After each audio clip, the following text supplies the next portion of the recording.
నేను ఇక్కడ నుంచి దాన్ని ఛాలెంజ్ అంటారా ఏమంటారా చూద్దాం. ఒకటే చెప్పదలుచుకున్న వారికి, ఇంకా ఈ ప్రభుత్వం ఎన్నికల లోపే 2.5 సంవత్సరాలు ఉంది.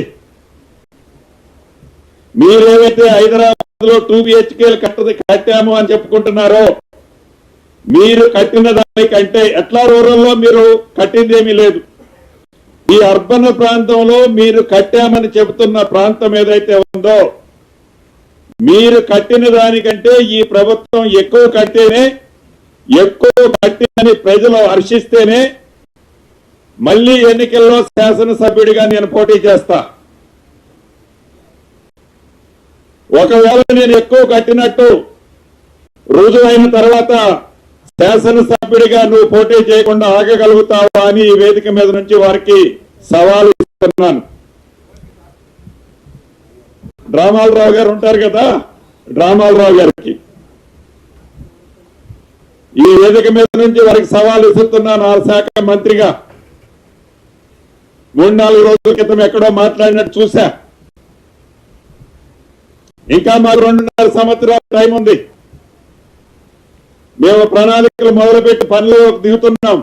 నువ్వు 10 సంవత్సరాల్లో కట్టావు అని జబ్బలు ఏదైతే తరుచుకుంటున్నావో, ఆ కట్టిన ఇల్లు ఎంత ప్రయోజనమైందో ఆ ప్రజలకి, ఆ పేదవాడికి ఏదైతే ఉందని గొప్పలు చెప్పుకుంటున్నావో, దానికంటే ఎక్కువ ప్రయోగకరమైన పేదవాడు నివసించే ప్రాంతంలో కట్టి మేము ఇస్తేనే నేను శాసనసభ్యుడిగా పోటీ చేస్తా.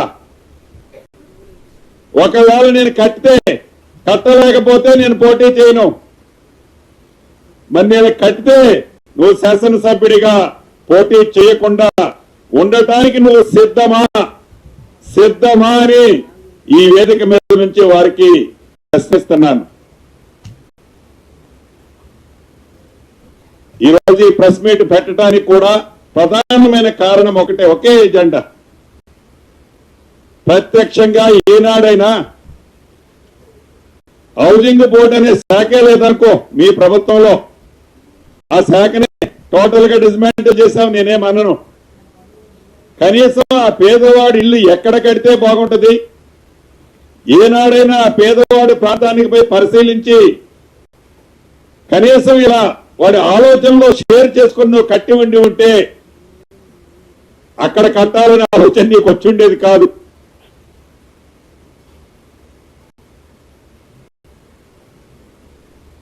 కాబట్టి ఈ ప్రభుత్వం రాబోయే 2.5 సంవత్సరాల్లో 10 సంవత్సరాల్లో నువ్వు కట్టిన దానికంటే అత్యధికంగా, నేను ఇప్పుడే నెంబర్లు చెప్పను, కానీ చెప్పే నెంబర్లు చాలా పెద్దగా ఉంటాయి.